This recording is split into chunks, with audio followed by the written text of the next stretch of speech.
Welcome to The Bold Book of the Day with Dr. Denise Nicholson, a show that is a central hub and safe space for authors to share their stories. The Bold Book with Dr. Denise begins now. Hey everyone, welcome to Bold Book of the Day. My name is Dr. Denise Nicholson. This podcast is for anyone looking for inspiration. Today's episode is with Irene Halladene. Irene is a native of Jamaica, West Indies, who now lives in Brooklyn, New York with her husband. Her favorite thing to do is to spend time with her family, especially her grandchildren. She works as a nanny and enjoys reading, playing games, and doing jigsaw puzzles on the floor. Her hobbies are crocheting, going on nature walks, sewing her own clothes, and making crafts to decorate her home. Mrs. Halladene received her writing diploma from the Institute of Children's Literature. Her debut book, Come Pam, Come Sam, is a beautiful story of love for one's pet and faith in friendship. This is your bold book of the day. Please welcome author Irene Halladene. Thanks for having me. Oh, it is a pleasure. Now, Irene happens to be my aunt. So I am very proud of her, very proud of the work she has been doing with children, and absolutely proud of the work she has done with this book. Now, please, Irene, tell me, why did you feel the need to write this book? Well, in all honesty, I felt the need to write this book because, as you mentioned, I work as a nanny. And I've been this for many, many years, ever since I'm in this country. So I enjoy reading to the children. And some of the books, some of the stories I'm like, this is very easy to do. I could do these, you know. And see how some of the authors relate from their perspective of life. They told their story about their life to in children's form. And I said I could do that because I had a wonderful childhood. I grew up in the island where you have the wild. You can go in the wild, pick flowers, chase the birds, the butterflies, just enjoy nature. So I was inspired by reading to the children, and I said, I could do this, and I would love to do that. So it so happened that one day I was reading a magazine from one of the homes that I worked in, and I see an application to apply to the Children Literature Institute of Children Literature. And I said, "Wow, this is the idea that I wanted, that I had, and it just come to me like this. So let me grasp at this." So I filled out the application and I sent it in, and it took a long time before I get a reply. I almost gave up. Wow. And one day I got a reply and I said, "Oh," I was very much surprised and was happy to get the reply. So, however, now they sent me an aptitude test. An aptitude test is to make up they gave us a story and give you a block of sentences or phrase on one side and fill it in the best you can into the blank spaces of the story. And I did it. Mhm. And they replied to me again after a long time. And one of my aptitude test was one of the best. So I'm accepted to do my writing. Wow. Very nice. Because you are already doing something that you loved, and which is taking care of children and being there for, the young children when parents can. So you were giving them the love and attention that they needed. And then you wanted to do more because you're reading stories to them and it felt like this is something I could do. So the opportunity, came to you not just because it was there, but because you were ready. Yeah. So now that you started this writing, how was the process for you when you were writing the actual book? Well, since, as I mentioned, I signed up with the Institute of Children Literature. That's where I Mm-hmm. did my writing. So they would send a topic and for me to make a story concerning the topic and on that topic.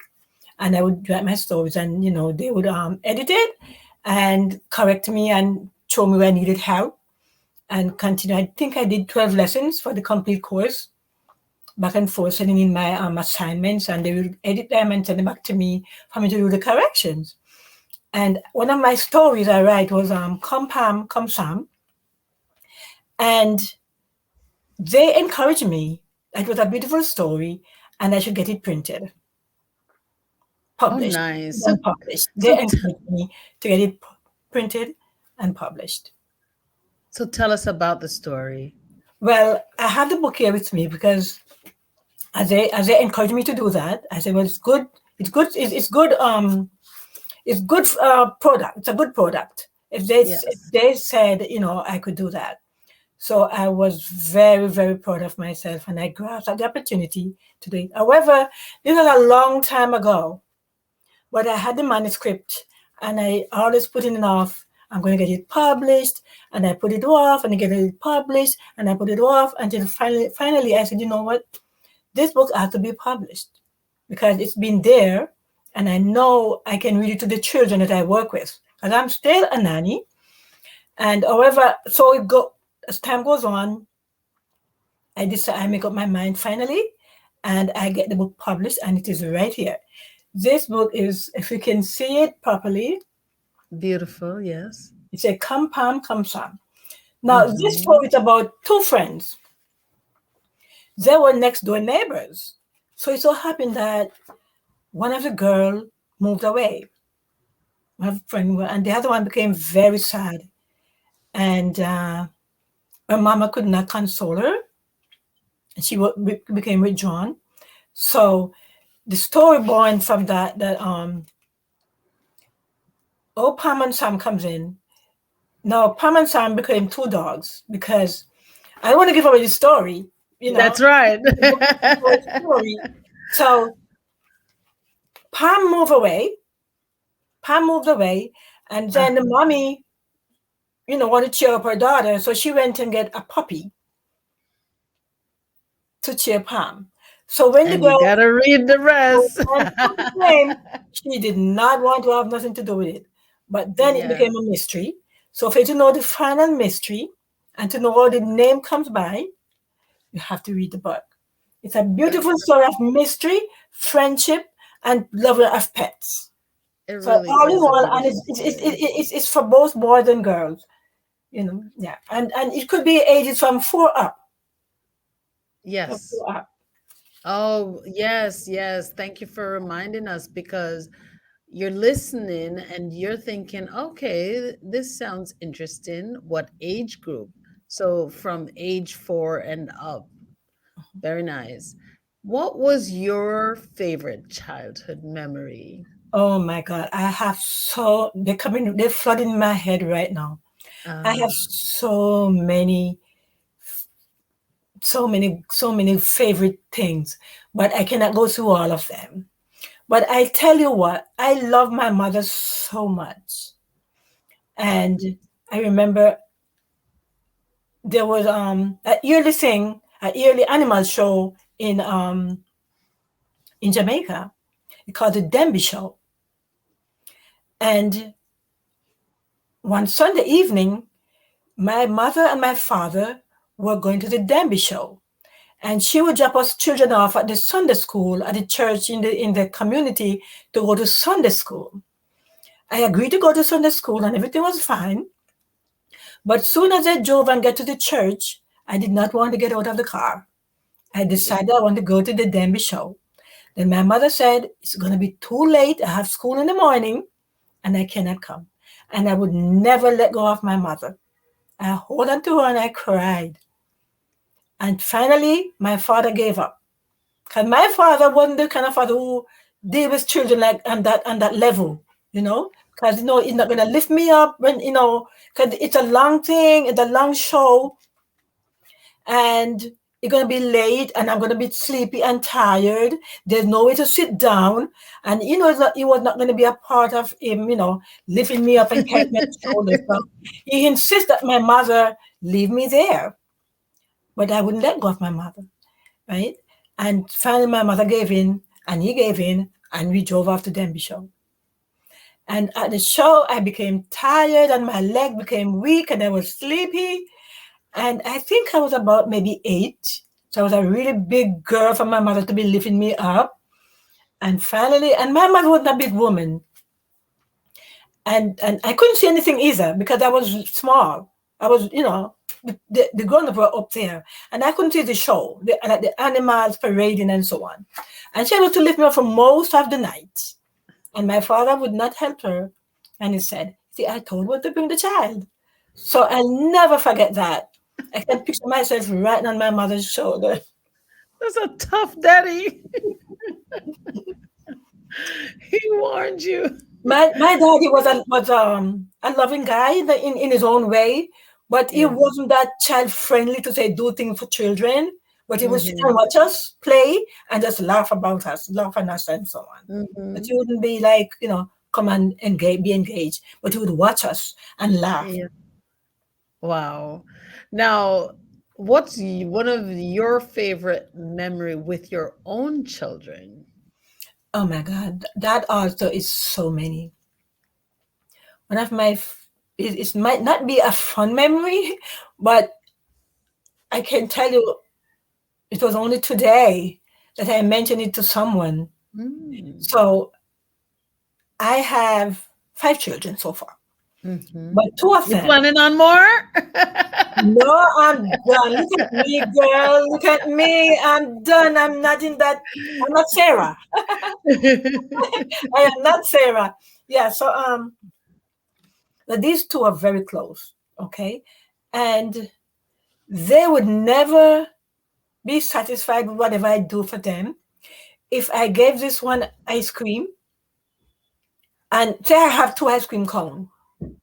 And Mhm. I said, okay, because I cannot give everybody at the same time, right? I have to give them one by one.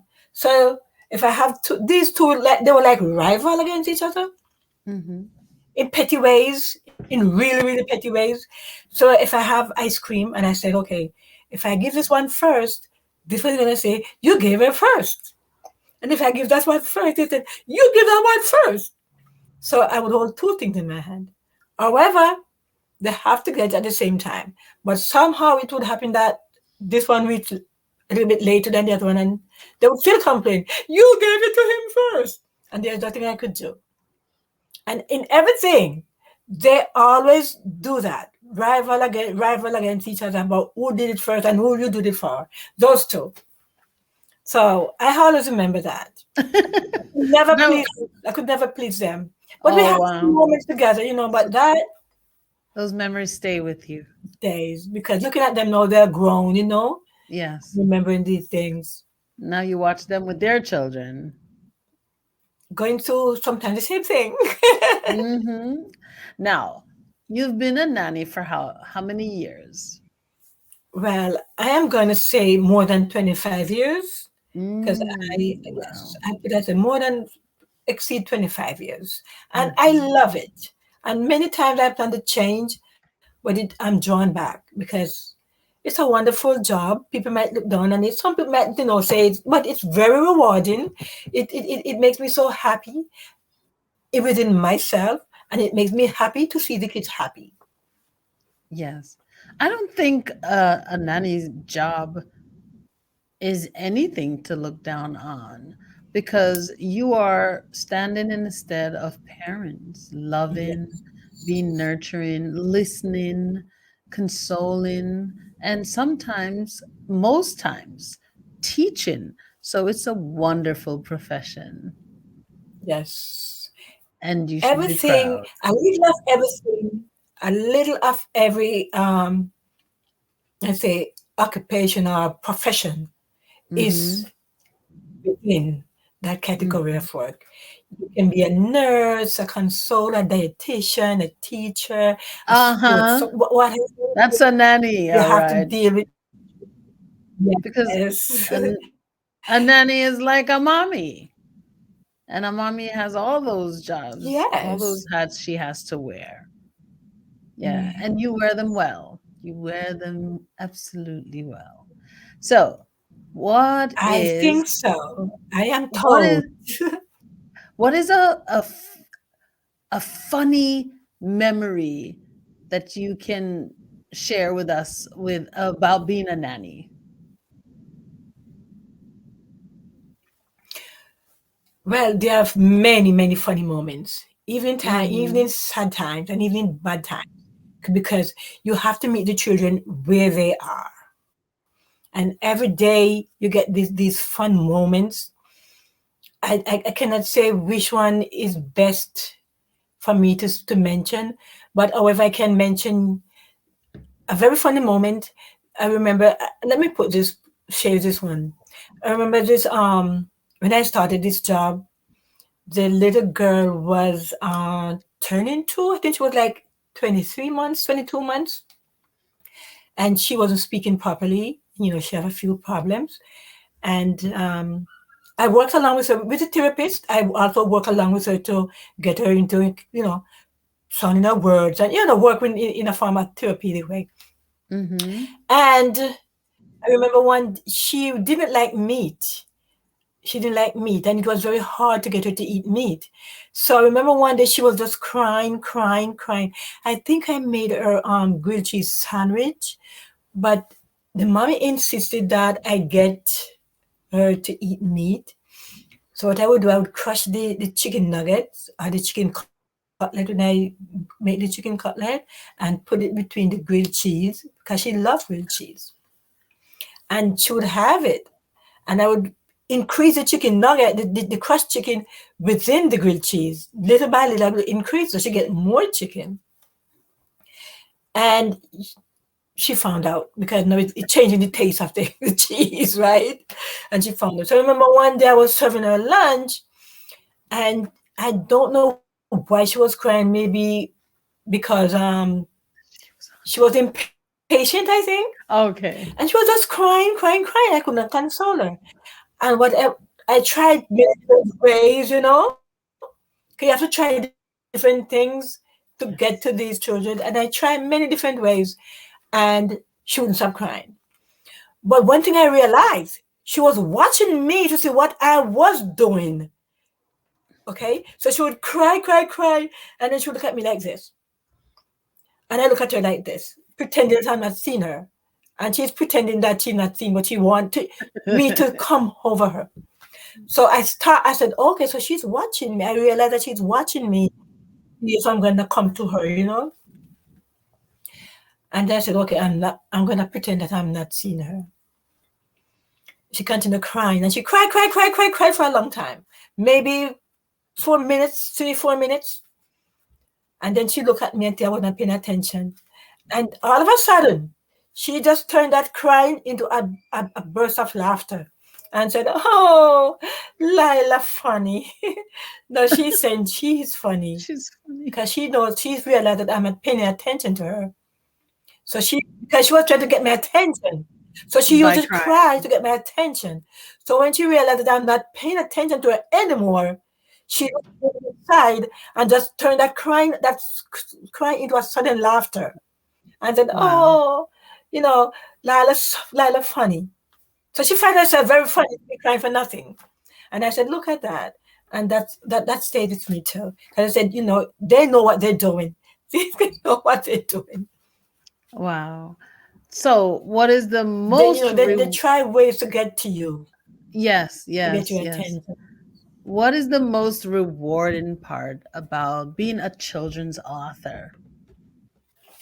The most rewarding part of being a children's author, I get to retold my life in the books. Because as I said, I had a wonderful childhood, going through going up the hills and to the river, chasing butterflies and picking wildflowers, just playing around in nature.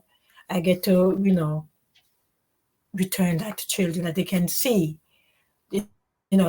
that outdoor is great. The great that they can also can go to the great outdoors and enjoy life. Yes. enjoying nature. Beautiful. Well, thank you so much for sharing. Before you go, I have three bold questions that I like to ask all my guests. What is one bold promise that you can share with the world? Mhm. Oh,